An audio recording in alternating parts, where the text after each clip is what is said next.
Good morning. My name is Brad Korb, and my pronouns are he and him, and I am your pulpit host today. On behalf of this congregation, welcome to the Unitarian Universalist Church of Huntsville. We acknowledge that we are on the traditional territory of Native tribes. Whether you have joined us online or you are here in our sanctuary, we are glad to have you with us in this sacred time we choose to be together. We are an open community of learning, caring, and justice-making. You are welcome here, every part of you, just as you are. Our congregation is served by our minister, the Reverend Jamie Simon, who is available for pastoral care or to answer questions about Unitarian Universalism, and she may be reached at the email address minister@uuch.org. If you are a newcomer, please sign our guest book in the foyer to receive our weekly email newsletter.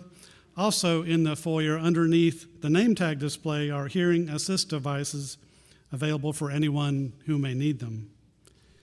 Please take a moment to silence your electronic tethers. If you have a joy, sorrow, or important milestone that you would like shared during our circle of candles and included in the pastoral prayer, please write it on one of the white cards found in the hymnal rack in front of you and place it in the offering basket when those come around later. For community news and events, check our email newsletter, the website, and the paper insert in your order of service. I encourage everyone to read those announcements. In case of inclement weather or other emergencies, notices of cancellation of services and activities will be communicated via church-wide email and on our Facebook page. After our service this morning, everyone is welcome to join us in the fellowship hall to my right for coffee and snacks. Now I would like to invite Taylor DeLacy to ring our singing bowl to help us enter into the service more deeply.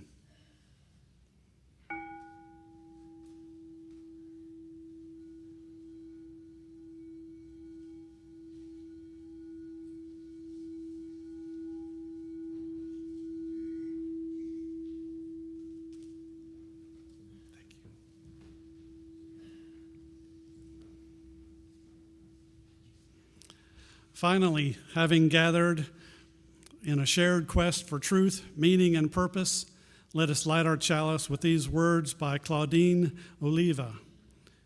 We light this chalice for mothers and mothering, to celebrate those who have taken on the task of nurturing a young one, a baby, a child, or a youth into adulthood, to celebrate those who have nourished the light of truth and compassion in growing minds and hearts, and to celebrate those who have committed time, money, or energy to the growth of others in this world. We light this chalice to celebrate and hold dear this flame of love. Thank you, Taylor. And now, to help center yourself and quiet your mind, we will have our music for centering, followed by our thread song number 398, To See the World.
Good morning, friends. My name is Reverend Jamie Simon. My pronouns are she and her, and I serve you as the minister here at the Unitarian Universalist Church of Huntsville. Welcome. Let's center in today with these words from Michelle Collins. Come, let us gather in this sacred space where imagination is a soil rich with possibility. Let us plant seeds of wonder, water them with curiosity, and tend them with community. May our minds open, our hearts awaken, and together, may we nurture visions that grow beyond today. Come, let us worship and imagine anew. And now I'd invite you to rise in body or spirit to sing our opening hymn. It's got about the silliest title of a hymn we have in our hymnal, number 313, Oh, What a Piece of Work We Are. But I promise you it's a beautiful message, and you've already heard the beautiful tune played in duet by our fabulous music staff. Let's sing together.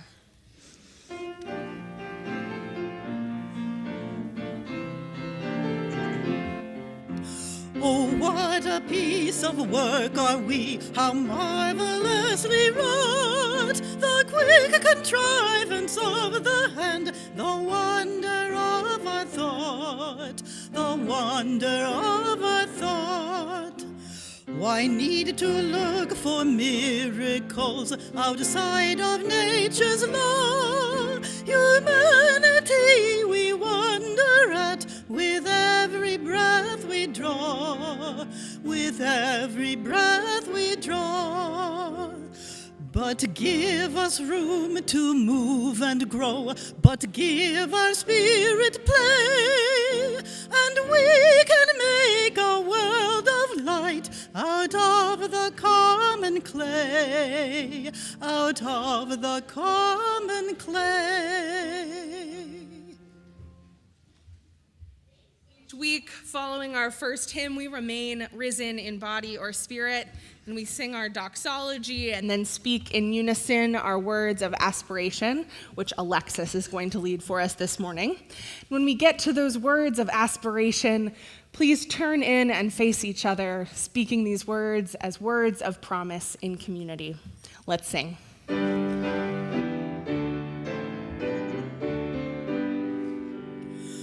From all who dwell below the skies, let faith and hope with love arise.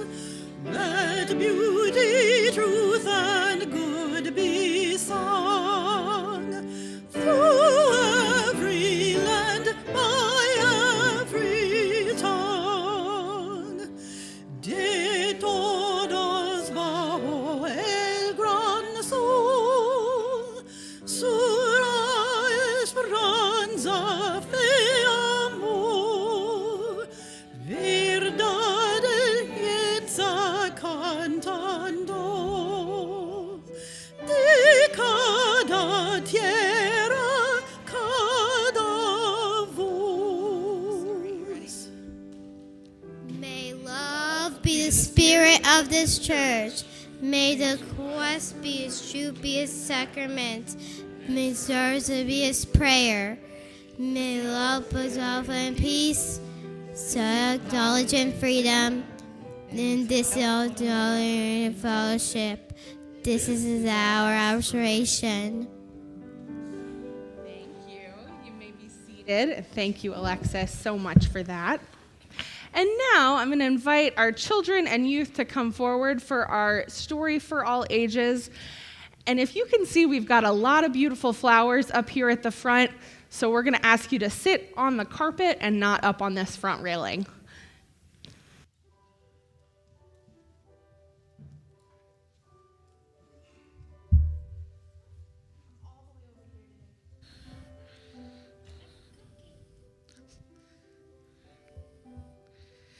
Good morning. Is this on? Yes. Okay.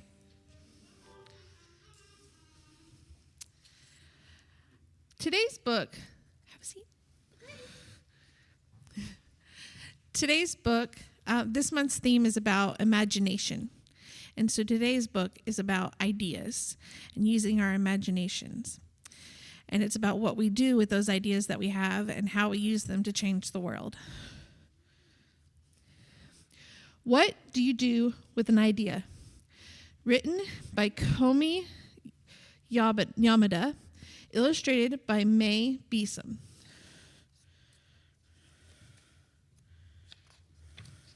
What do you do with an idea? One day, I had an idea. Where did it come from? Why is it here?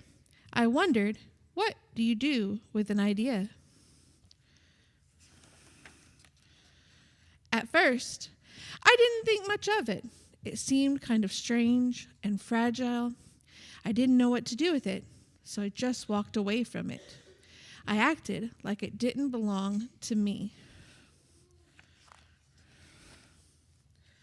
But it followed me.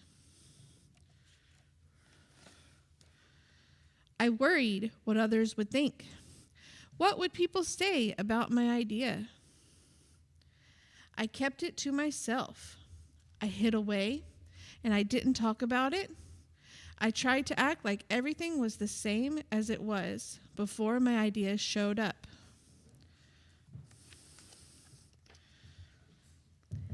But there was something magical about my idea. I had to admit, I felt better and happier when it was around. It wanted food. It wanted to play. Actually, it wanted a lot of attention. It grew bigger, and we became friends. I showed it to other people, even though I was afraid what they would say. I was afraid that if people saw it, they would laugh. I was afraid they would think it was silly. And many of them did. They said it was no good. They said it was too weird. They said it was a waste of time, and it would never become anything. And at first, I believed them. I actually thought about giving up on my ideas. I almost listened to them. But then I realized, what do they know? This is my idea, I thought. No one knows it like I do. And it's okay if it's different and weird and maybe a little crazy. I decided to protect it, to care for it. I fed it good food, I worked with it, I played with it, and most of all, I gave it my attention. My idea grew and grew. We're going to stay on the carpet, please. Nope. And so did my love for it. I built it a new house, one with an open roof where it could look up at the stars, a place where it could be safe to dream.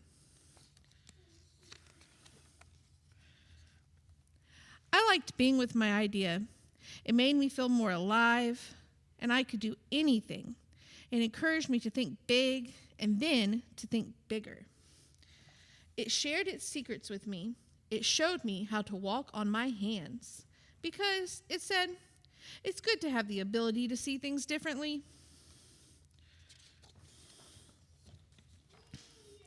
I couldn't imagine my life without it. And then one day, something amazing happened. My idea changed right before my eyes. It spread its wings, it took flight, and burst into the sky. I don't know how to describe it, but it went from being here to being everywhere. It wasn't just a part of me anymore. It was now a part of everything. And then I realized what you do with an idea. You change the world. The end. Do you Can I get up now? Just a minute, Rowan. Do y'all have any ideas about changing the world? No. Not for Okay, well, let's sing our children out now.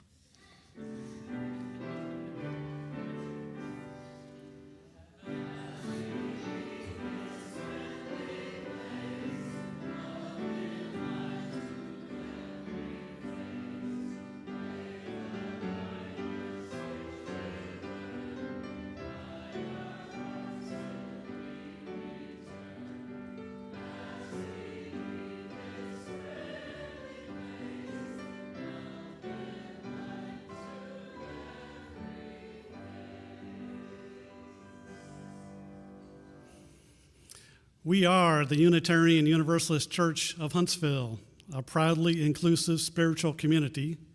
Together we build a broader search for meaning, a bolder form of compassion, and a braver voice for justice. If you would like to support us with a monetary contribution, we would be grateful. Your generosity helps us to support our various ministries, pay our staff a fair wage, and partner with organizations that share our UU values. You may donate online using the QR code in your order of service, or you may put cash or check donation in the offering baskets.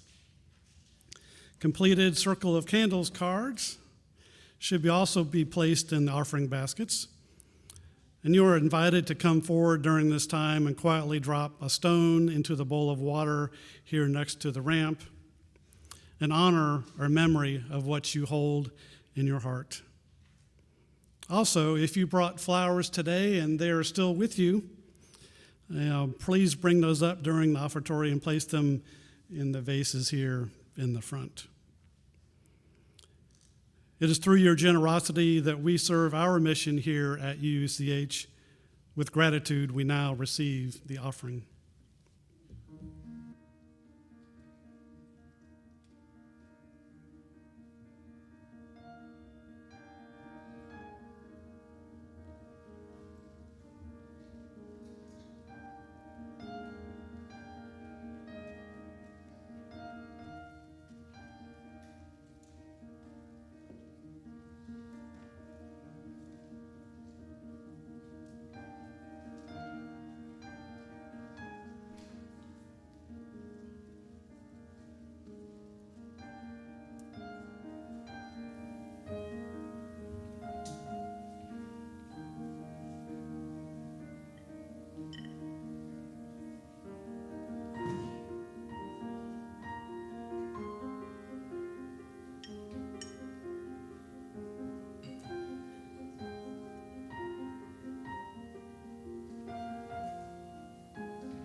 Friends, will you join me now in a time of meditation, reflection, and prayer? Let's breathe together.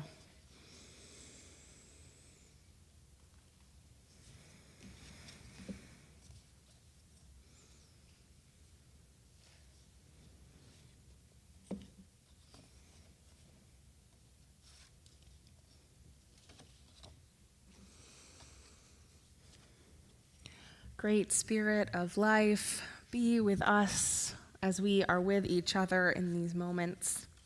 Listen as we share our joys, our sorrows, and all that is stirring in our hearts this morning. This morning, our community shares joys.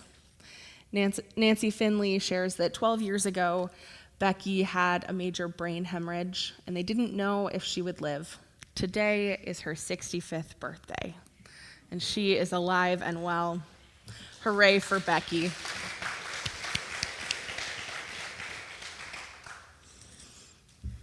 Treo shares in joy that after 9 weeks of being displaced from his home, or from their home due to a weather disaster, Treo has finally been allowed to move back in.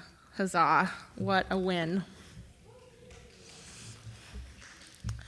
And this morning I lift up prayers for our religious siblings in the Catholic Church as they welcome their new Pope, Leo XIV.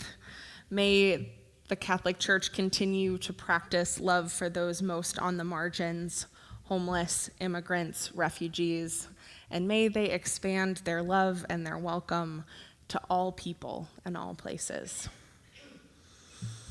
And as we hold our joys, we also share sorrows and those pieces that are both joyful and sorrowful and all things mixed together. This morning, Kim Estelle offers this sorrow, a concern, and an ask for prayers for a young student of hers who was hospitalized for mental health concerns. Their family is in need of healing energy. We send you our love and care. Corey Papastatis shares a feeling of blessing and gratitude at getting to see his mom today, and he holds space for his half-siblings whose mother is not able to be with them as she battles dementia and a recent event that keeps them from her. His other half-brother lost his mother earlier this year.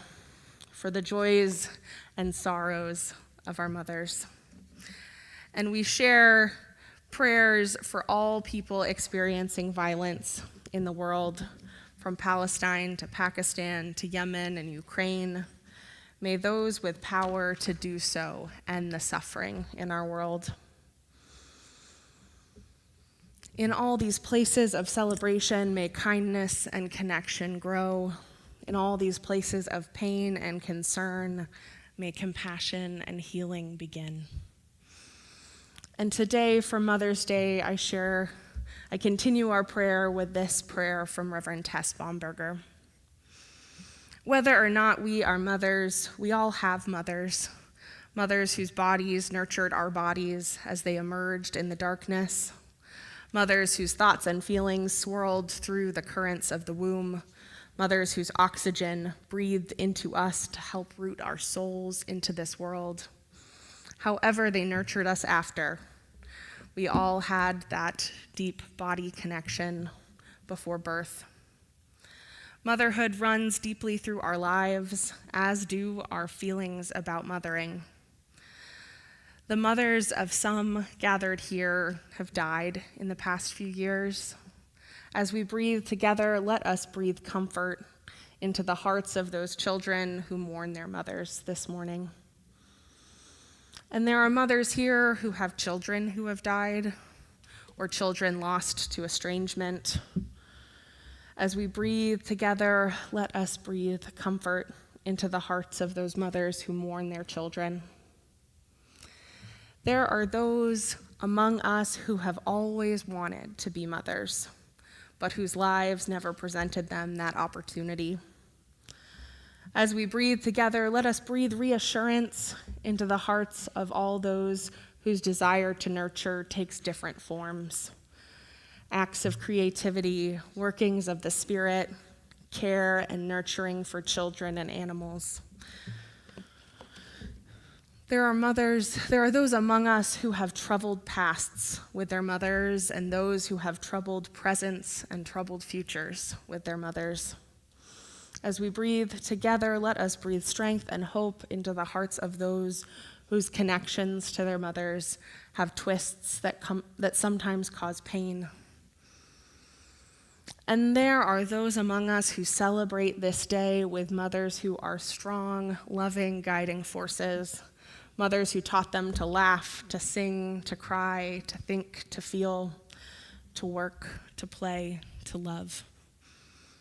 As we breathe together, let us breathe the gladness and joy of motherhood at its best, motherhood that nurtures in ways that often can't be seen.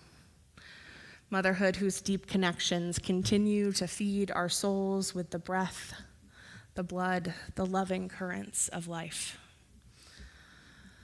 Beloveds, let us breathe once more in this shared space and time, spreading our love and our care out into the world.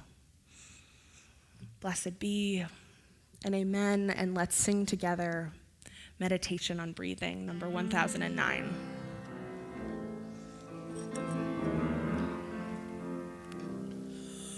When I breathe in, I breathe in peace. When I breathe out, I breathe out love. When I breathe in, I breathe in peace. When I breathe out, I breathe out love. When I breathe in, I breathe in peace. When I breathe out, I breathe out love.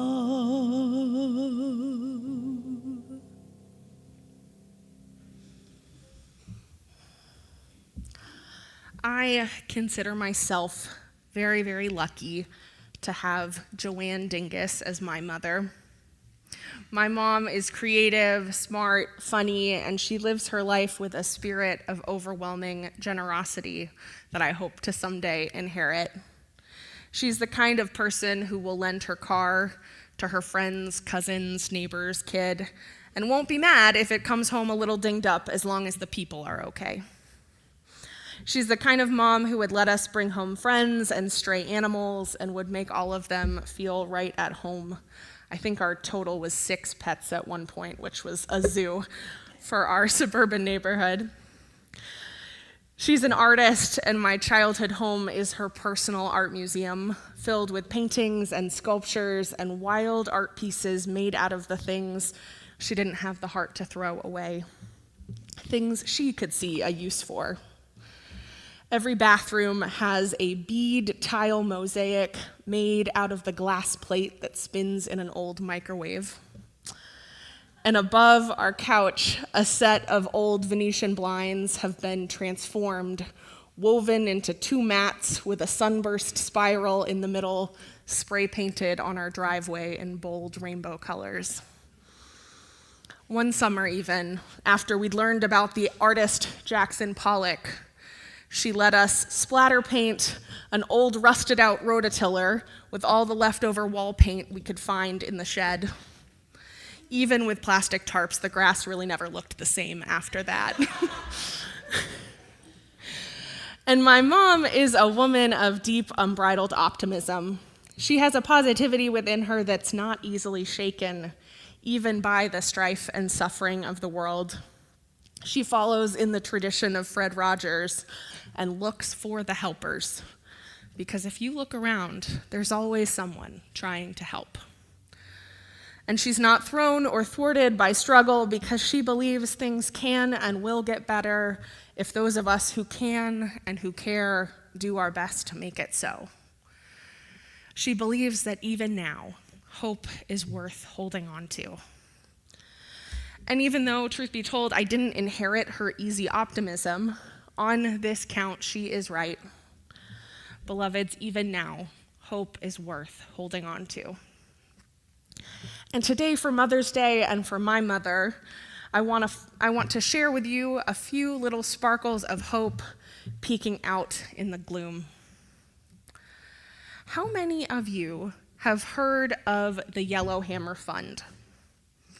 Now, it's different than the brewery, to be clear. Yellowhammer Fund, but the Yellowhammer Fund is a nonprofit that works in Alabama and Mississippi and the Deep South that's focused on reproductive justice. Yellowhammer Fund envisions a society in which individuals and communities have autonomy in making healthy choices about their bodies and their families and their future. They believe that because motherhood is so important, people should have options and choices about whether or when they choose to become mothers. And they believe that this is so important and so necessary that they are willing to sink their teeth into raucous legal battles in order to make that freedom a reality. And I'm glad to share that just about a month ago, the Yellowhammer Fund got a really big win in their work to support mothers and parents in accessing full-spectrum reproductive care. So way on back in 2023, this is post-Roe, but still in the midst of things. So the Yellowhammer Fund was threatened by Alabama's Attorney General. The fund had been working to help those who needed abortion care get that care in other states by organizing and funding travel and helping to facilitate connections with those out-of-state caregivers. They were doing their life-saving work in line with their mission. And the Attorney General didn't like it. He threatened to bring felony-level criminal conspiracy charges against anyone who was working to help people get out of state to receive health care. In response, Yellowhammer Fund filed a big lawsuit. They argued that their right to help people travel and access all types of reproductive health care was a part of their First Amendment free speech rights and that it ought to be protected. And as of April 9th, Yellowhammer announced on their blog that they won. Right? The blog shares that they won their lawsuit against Alabama's Attorney General, which means they'll be able to reopen their abortion access hotline, and they'll be able to fund abortions and the travel needed to access them for Alabamians again. What a blessing. And this isn't the long-term goal we seek, right? This win doesn't change the fact that reproductive care, which should be a human right, is not permissible in our state. This win doesn't change everything, but it's one hopeful step in the long march toward justice, a reminder that there are helpers working day after day to save what can be saved. In this time of uncertainty, I remember my mom's hopefulness. Look around, and you will find loving people trying their best to help make our world more compassionate and more whole.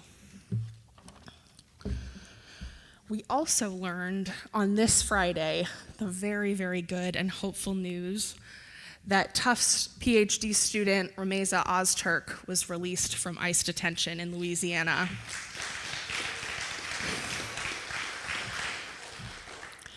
In case you're not remembering that name, Rameza Ozturk is a student up in Massachusetts, and on March 25th, she was walking to an Eid dinner with friends in Somerville, Massachusetts, which was my old neighborhood.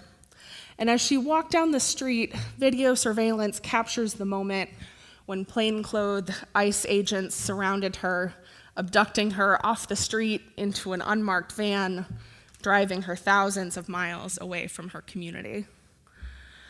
And she spent 45 long, terrifying days trapped in this detention facility, 1,300 miles from where she made her home. And Rameza suffers with very serious asthma, and as she spent day after day in a prison situation, her condition became poorer and poorer. Her only crime, if you could call it a crime, was being an immigrant student in this country and using her brilliant Fulbright scholar brain to write an op-ed article in her university's student newspaper sharing her concern over the genocide in Gaza. And thankfully, her lawyers fought the good fight and won. Video was released Friday of an exhausted and hopeful Rameza walking out of that ICE facility in Louisiana to a crowd of cheering supporters. What a blessing. She is on her way home. And while I'm filled with joy at this small mercy, I remember that this is not normal. This is not acceptable. We cannot accept a world where our neighbors are abducted off the streets. Ramesa's return to her life is a win, but this win doesn't change the fact that all people residing in our country should be allowed to speak their mind and use their conscience to speak out against violence. This win doesn't change the fact that our citizens and residents should not live in fear of being abducted by the state. We cannot accept a world where Kilmar Abrego Garcia's wife must keep waiting and praying and fighting for her husband's return. We cannot accept a world where Mahmoud Khalil, another voice for Palestinian freedom taken by ICE, won't be there to celebrate his wife on her first ever Mother's Day. We cannot accept a world where our rights are being systematically stripped away and our ability to fight back is threatened.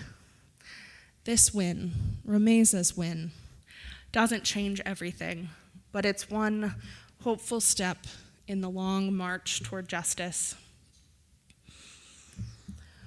Beloveds, there is violence beyond our comprehension happening right here, right now. And there is resistance beyond our wildest dreams being planned and activated as we sit and worship together. In this time of uncertainty, I remember my mom's hopefulness.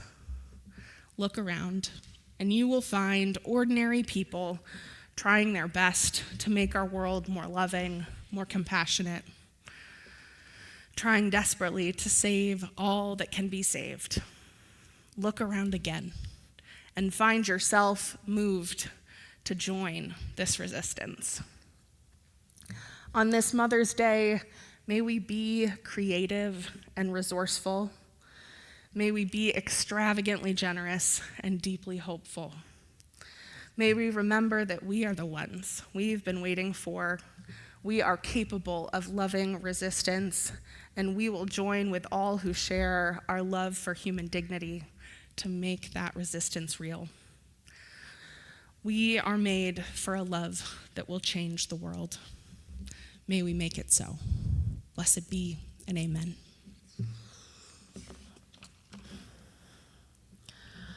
Wrapped up in that love, may we begin now our time of flower communion.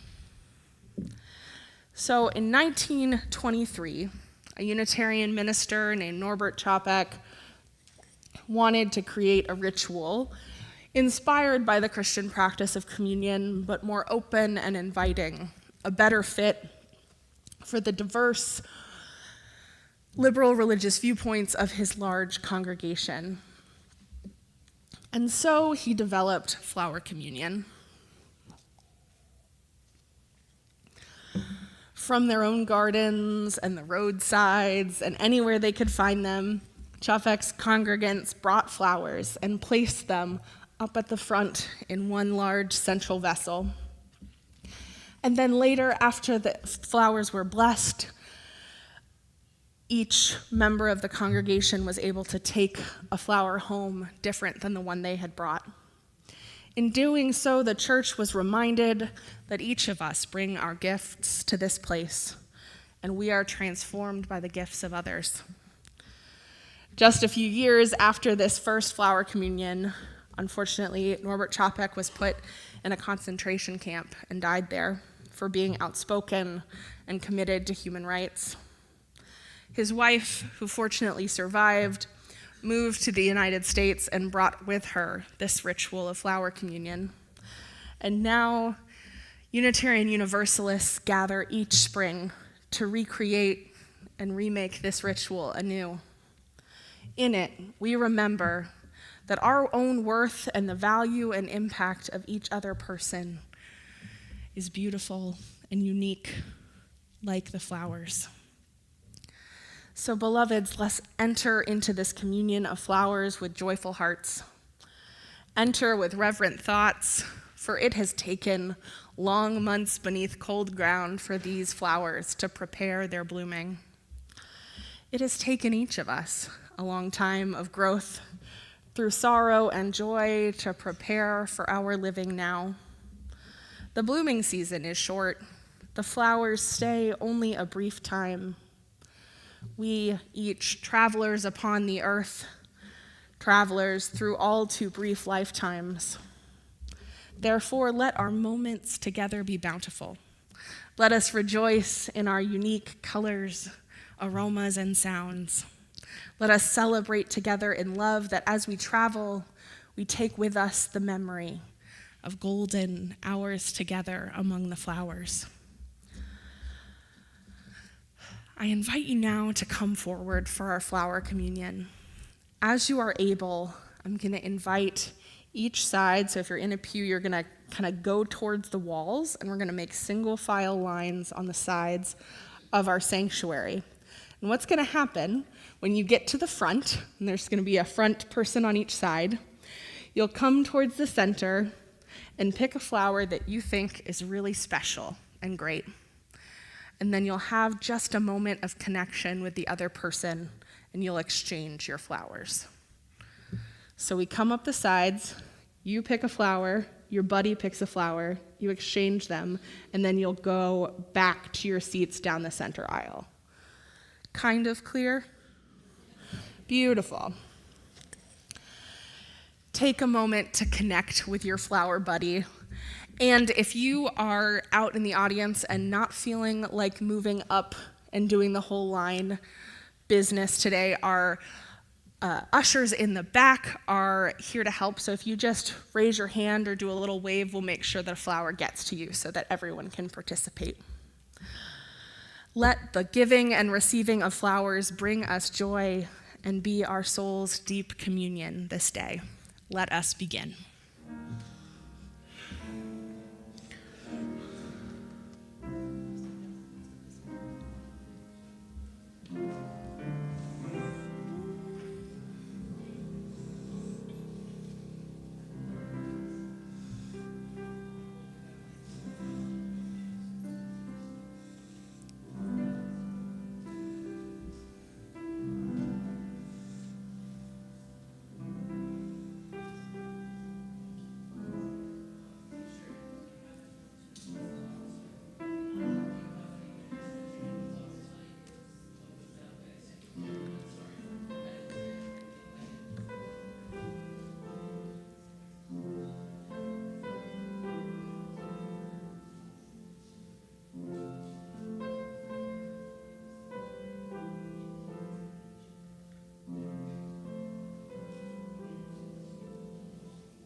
Let this communion of our hearts and our flowers remain in you long past today. Let the giving and receiving of flowers bring us joy and remind us of who we are and who we are called to be in this world. May these flowers, symbols of nature's blessing, brighten our day and remind us just how much each person matters and brings to this community bouquet. Amen, and blessed be. And now I'd invite each of us to rise in body or rise in spirit to sing our closing hymn. It's number 301 in that gray hymnal, Touch the Earth, Reach the Sky.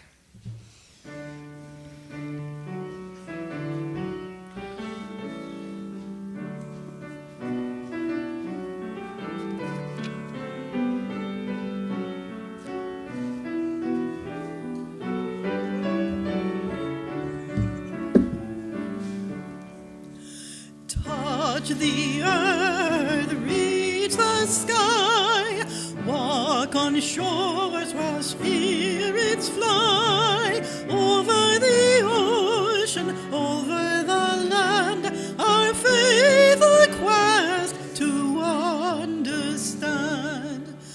Touch the earth, reach the sky, children ask the reasons why. In our lives the answers show, and by our love they learn and grow. Touch the earth, reach the sky, all are born and all shall die. Life's the time left in between to follow a star, to build a dream. Touch the earth, reach the sky, hug the laughter, feel the cry.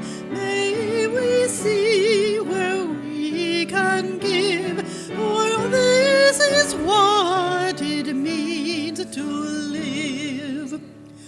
Touch the earth, reach the sky, soar with courage ever high. Spirits joined in as we fly, to touch the earth, to reach the sky.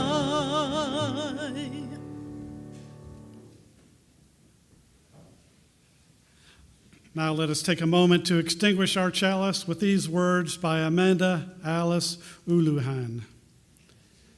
Together we have enjoyed the warmth and beauty of stories, of this flame, and of this special community. As our chalice flame is extinguished this morning, we can still remember that its glow is carried within us. We can use our inner lights and this flame to kindle new sparks throughout our lives and in the world. May the spirit of peace and togetherness bless our lives.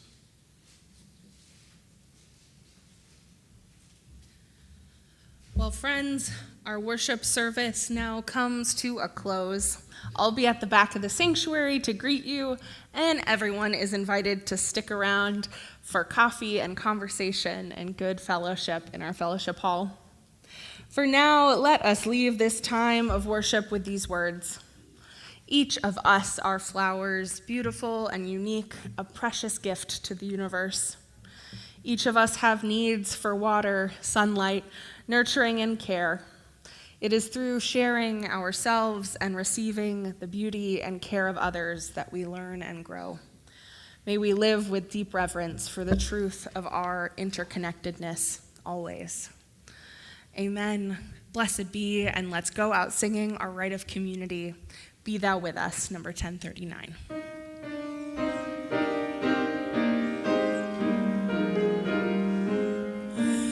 Be Thou with us now and always, now and always. Blessed be.